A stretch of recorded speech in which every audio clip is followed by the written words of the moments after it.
जय श्री कृष्ण दोस्तों। हिंदू धर्म में प्रदोष व्रत को अत्यंत ही पावन और मंगलकारी माना जाता है। हर महीने के कृष्ण पक्ष और शुक्ल पक्ष में आने वाली त्रयोदशी तिथि को अपना ही महत्व है, लेकिन शनिवार को पड़ने वाला शनि प्रदोष व्रत सबसे ज्यादा शुभ और विशेष फलदायी माना जाता है। ये व्रत न केवल भोलेनाथ को ही प्रसन्न करने वाला है, बल्कि इसके माध्यम से शनिदेव की भी कृपा की प्राप्ति होती है। कथाओं में वर्णन आता है कि इस दिन जो भक्त श्रद्धा और भक्ति से व्रत रखकर संध्या के समय शिवलिंग पर जलाभिषेक करते हैं, वह अपने जीवन के समस्त दुख, शनि दोष और पापों से मुक्त होकर स्वास्थ्य और समृद्धि को प्राप्त करते हैं। शास्त्रों में कहा गया है, शनि प्रदोष व्रत करने से व्यक्ति के जीवन से कठिनाइयां दूर होती है और उनके सभी कार्य सफल हो जाते हैं। इसलिए शनि प्रदोष व्रत की कथा सुनना और सुनाना दोनों ही बहुत ही ज्यादा पुण्य फलदायी है। तो आइए प्रियश्रोताओं, आज हम सभी इस पावन अवसर पर शनि प्रदोष व्रत की कथा का श्रवण करते हैं।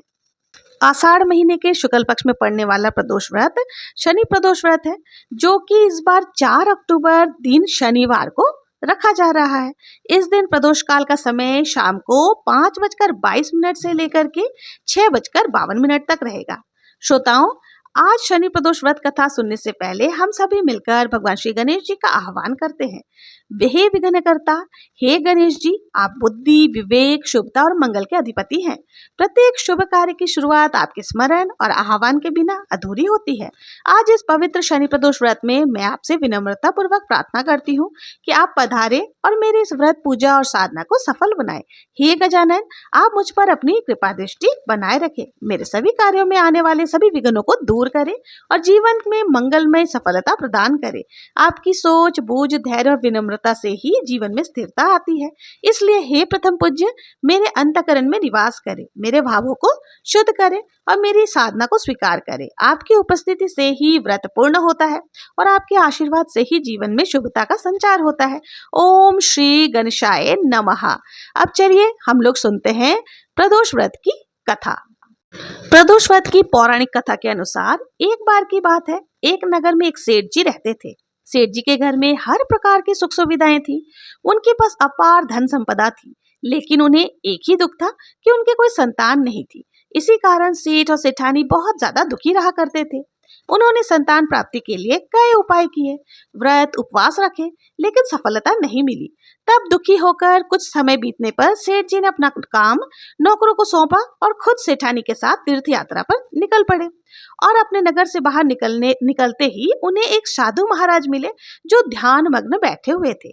सेठ और सेठानी साधु के पास गए और हाथ जोड़कर उनके ध्यान से उठने का इंतजार करने लगे। काफी देर बाद जब साधु महाराज ने आंखें खोली, तब उन्हें पता चला कि उनके समक्ष कोई बहुत देर से आशीर्वाद लेने की प्रतीक्षा में बैठा हुआ है।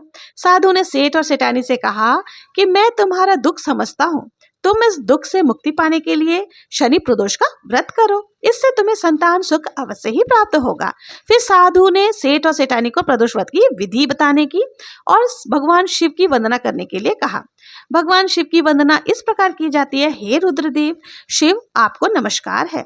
शिव शंकर जगत गुरु, आपको नमस्कार है। हे नीलकंठ सूर, आपको नमस्कार है।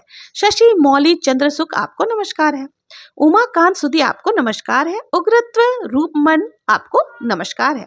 ईशानीश प्रभु, नमस्कार है। विश्वेश्वर प्रभु शिव, आपको नमस्कार है। साधु से इस प्रकार वंदना करने का विधान जानकर सेठ और सेठानी साधु महाराज को धन्यवाद किया और उनसे आशीर्वाद लेकर तीर्थ यात्रा के लिए चल पड़े। तीर्थ यात्रा से लौटने के बाद दोनों ने मिलकर शनि प्रदोष का व्रत किया, जिसके प्रभाव से जल्द ही उनके घर में एक सुंदर सा पुत्र का जन्म हुआ। इस प्रकार शनि प्रदोष व्रत रखने से सेठ और सेठानी का घर खुशियों से भर गया। शनि प्रदोष व्रत के दिन जो भी भक्त जिस कामना से प्रदोष व्रत रखता है, उसकी वो कामना भगवान शिव और शनिदेव की कृपा से अवश्य ही पूरी होती है। अब आइए सुनते हैं शनिदेव की कथा। एक बार की बात है, सभी नवग्रहों में, जिनमें सूर्य, चंद्र, मंगल, बुध, बृहस्पति, शुक्र, शनि, राहु और केतु, सभी में विवाद छिड़ गया कि इन सब में सबसे बड़ा कौन है। सभी आपस में विवाद करने लगे, लेकिन कोई निर्णय ना निकलने पर देवराज इंद्र के पास वे निर्णय कराने के लिए पहुंचे। सभी ग्रहों को अपने सामने उपस्थित देखकर इंद्रदेव घबरा गए। फिर उन्होंने निर्णय करने के लिए अपनी असमर्थता जताई, परंतु उन्होंने ये भी कहा कि इस पृथ्वी पर राजा विक्रमादित्य का राज है, जो कि अति न्यायप्रिय है। वे ही इसका निर्णय कर सकते हैं। तब सभी ग्रह एक साथ राजा विक्रमादित्य के पास पहुंचे और अपना विवाद बताया, साथ ही निर्णय करने के लिए भी कहा। राजा विक्रमादित्य इस समस्या से चिंतित थे, क्योंकि वो जानते थे कि जिस किसी को भी छोटा बताया वो क्रोधित हो उठेगा। तब राजा को एक उपाय सूझी। उन्होंने स्वर्ण, रजत, कांस्य, पीतल, शीश, रांगा, जस्ता, अभ्रक और लोहे से 9 सिंहासन बनवाए और उन्हें इसी क्रम में रख दिया। फिर उन सब से निवेदन किया कि आप सभी अपने अपने सिंहासन पर स्थान ग्रहण करें। जो भी अंतिम सिंहासन पर बैठेगा वही सबसे छोटा होगा। उसके अनुसार लौह सिंहासन सबसे बाद में होने के कारण शनिदेव सबसे बाद में बैठे तो वो सबसे छोटे कहलाए। अब शनिदेव को लगा कि राजा ने ऐसा जानबूझकर किया, तो वो क्रोध में आकर राजा विक्रमादित्य से बोले, राजा तू नहीं जानता, सूर्य एक राशि में 1 महीना, चंद्रमा 2.25 दिन, मंगल 1.5 महीना, बृहस्पति 13 महीने और बुध शुक्र 1 महीने विचरण करते हैं, लेकिन मैं 2.5 से 7 साल तक रहता हूँ। बड़े बड़ों का मैंने विनाश किया है। श्री राम की 7.5 आई तो उन्हें वनवास हो गया। रावण की आई तो उसको लंका के वानरों की सेना से हारना पड़ा। अब तुम सावधान होकर रहना। ऐसा कहकर कुपित हुए शनिदेव जी वहां से चले गए। अब अन्य ग्रह भी खुशी खुशी चले गए। कुछ समय बाद राजा की 7.5 शुरू हो गई। तब शनिदेव घोड़ों के सौदागर बनकर वहां उनके पास आए और कई सारे बढ़िया बढ़िया घोड़े उनके पास थे। राजा ने ये समाचार सुना, अपने अश्वपाल को अच्छे घोड़े खरीदने की आज्ञा दी। उसने कई अच्छे घोड़े खरीदे और एक सर्वोत्तम घोड़े को राजा की सवारी करने को दिया। अब जैसे ही राजा उस घोड़े पर सवार हुए कि वो घोड़ा सरपट वन की ओर भागा और घने वन में पहुंचकर वो अंतर्धान हो गया। अब राजा वहां भटक गया। राजा भूख प्यास से भटकते रहे। तब एक ग्वाले ने उन्हें पानी पिलाया। राजा ने प्रसन्न होकर उसे अपनी अंगूठी दी और वो अंगूठी देकर राजा अपने नगर को चल पड़े। वहां उन्होंने अपना नाम उज्जैन निवासी विका बताया और वहां उन्होंने एक सेठ की दुकान में रुककर जलपान किया। कुछ देर रुककर आराम भी किया। भाग्यवश उस सेठ की उस दिन खूब बिक्री हुई। अब सेठ रूप बदले हुए राजा विक्रमादित्य को अपने साथ अपने घर ले गए। वहां पर राजा ने खूंटी पर हार देखा, जो कि हार टंगा हुआ था, वो खूंटी निगल रही थी। देखते ही देखते थोड़ी ही देर में पूरा हार गायब हो गया। तब सेठ ने वापस आने पर देखा कि हार तो गायब है। सेठ ने समझा कि विका ने उसे चुराया है। फिर तो सेठ ने कोतवाल के पास उसे पकड़वा दिया।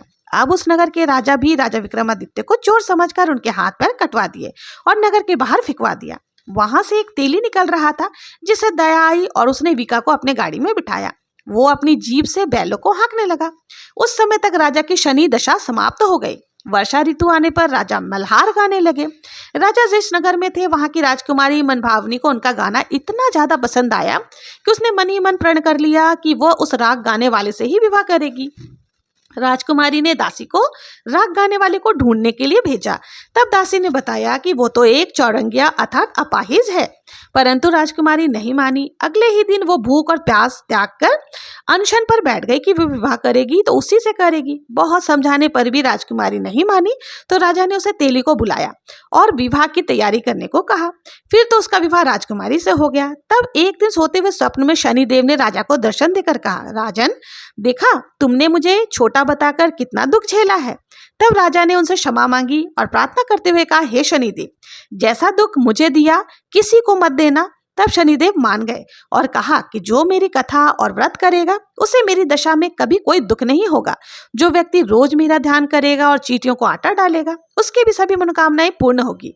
और ऐसा कहकर शनिदेव राजा को हाथ पैर वापस लौटा दिए। इधर प्रातःकाल आंख खुलने पर राजकुमारी ने देखा कि तो वो बहुत आश्चर्यचकित हुई। तब विका अर्थात राजा विक्रमादित्य ने राजकुमारी को बताया कि वे उज्जैन के राजा विक्रमादित्य हैं। जानकर सभी अत्यंत प्रसन्न हुए। सेठ ने भी जब सुना तो वो राजा के पैरों में गिरकर क्षमा मांगने लगा। राजा ने कहा, ये तो शनिदेव की क्रोध था, इसके कारण ही मुझे ये सारे दुख झेलने पड़े, इसमें किसी का कोई दोष नहीं है। सेठ जी ने फिर से निवेदन किया कि राजन, मुझे शांति तभी मिलेगी जब आप मेरे घर चलकर भोजन करेंगे। तब सेठ ने अपने घर तरह तरह के व्यंजनों से राजा का सत्कार किया। सभी ने देखा कि जो हार खूंटी निकल गई थी वो वापस उगल रही थी। सेठ जी ने अनेक मोहर और बहुत सारे धन देकर के राजा का धन्यवाद किया। इसके बाद राजा रानी को लेकर अपने राज्य में वापस लौट आए, जहां पर उनका खूब धूमधाम से स्वागत किया गया। राजा विक्रमादित्य ने कहा कि उन्होंने शनिदेव को छोटा बताया था, लेकिन वे तो सर्वश्रेष्ठ हैं। तब से राजा विक्रमादित्य के राज में शनिदेव की पूजा और कथा रोज होने लगी। प्रेम से बोलिए शनिदेव महाराज की जय। दशरथ शनि स्नोथ हिंदी में, जिनके शरीर का वर्ण कृष्ण नील तथा भगवान शंकर के समान है, उन शनिदेव को नमस्कार करते हैं। जो जगत के लिए कालाग्नि और कृतांत रूप है, उन शनिश्वर को बारंबार नमस्कार है। जिनका शरीर कंकाल जैसा मांसहीन तथा जिनकी दाढ़ी मूंछ और जटा बढ़ी हुई है, उस शनिदेव को नमस्कार है। जिनके बड़े बड़े नेत्र, पीठ में सटा हुआ पेट और भयानक आकार है, उन शनिश्वर को नमस्कार है। जिनके शरीर का ढांचा फैला हुआ है, जिनके रोए मोटे हैं, जो लंबे चौड़े किंतु सूखे शरीर वाले हैं, जिनकी दाढ़ी काल रूप है, उन शनिदेव को बार बार प्रणाम है। आपकी ओर देखना कठिन है, आप घोर रौद्र भीषण और विकराल हैं, आपको नमस्कार है। वलिमुख, आप कुछ भक्षण करने वाले हैं, आपको नमस्कार है। सूर्य नंदन भास्कर पुत्र, अभय देने वाले देवता, आपको नमस्कार है। नीचे की ओर दृष्टि रखने वाले शनिदेव, आपको नमस्कार है। सर्वतक आपको नमस्कार है। हे शनिदेव, आप संतुष्ट होने पर राज्य देते हैं और रुष्ट होने पर उसे तत्काल हर लेते हैं। देवता, असुर, मनुष्य, सिद्ध, विद्याधर और नाग, ये सब आपकी दृष्टि पड़ने पर समूल नष्ट हो जाते हैं। देव, मुझ पर प्रसन्न होइए, मैं वर पाने योग्य हूँ और आपके शरण में आई हूँ। जय जय शनिदेव। तो ये थी शनि प्रदोष व्रत की कथा। आप लोगों को कैसी लगी? अगर अच्छी लगी हो तो कमेंट में हर हर महादेव जरूर से लिखें। और अगर वीडियो पसंद आई हो और अभी तक मेरे चैनल को सब्सक्राइब नहीं किया है तो सब्सक्राइब करें, लाइक करें और ज्यादा से ज्यादा शेयर जरूर से करें। मिलते हैं नेक्स्ट वीडियो में किसी और व्रत कथा के साथ। तब तक के लिए जय श्री कृष्णा, हर हर महादेव।